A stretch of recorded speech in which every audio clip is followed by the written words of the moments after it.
With the seat and gas tank removed, disconnect the engine breather hose. Careful not to damage the hose or lose the clip. Next, you'll need to carefully remove the ignition coil from the head. Loosen and remove the two valve cover bolts.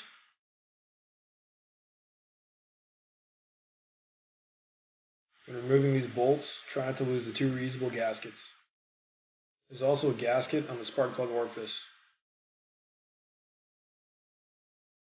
Now remove the crankshaft hole cap.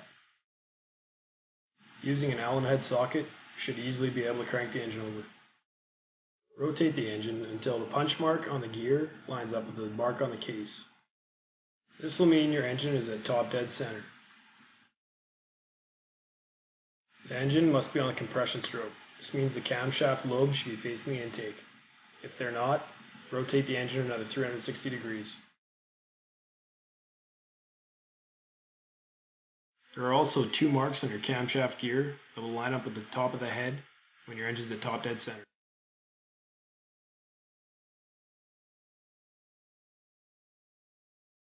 Your camshaft should now look like this.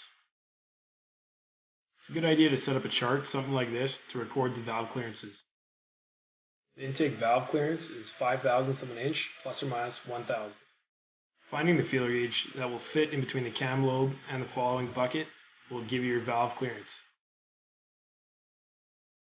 If any valves have 1 thou or less clearance, they've either been misadjusted or will need to have the valve replaced. The exhaust valve clearance will be checked between the rocker arm and the valve shim. Remember, the proper feeler gauge will fit with only slight resistance.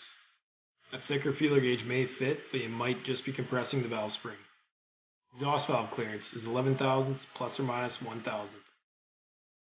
Be sure to check all 4 valves and record your clearances.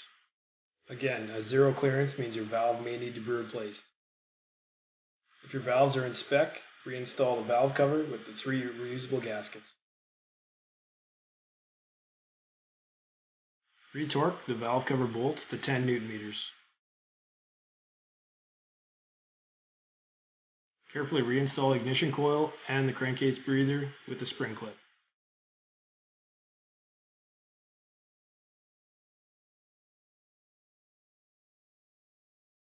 Torque the crank hole cap to 15 Newton meters and reinstall the gas tank and seat.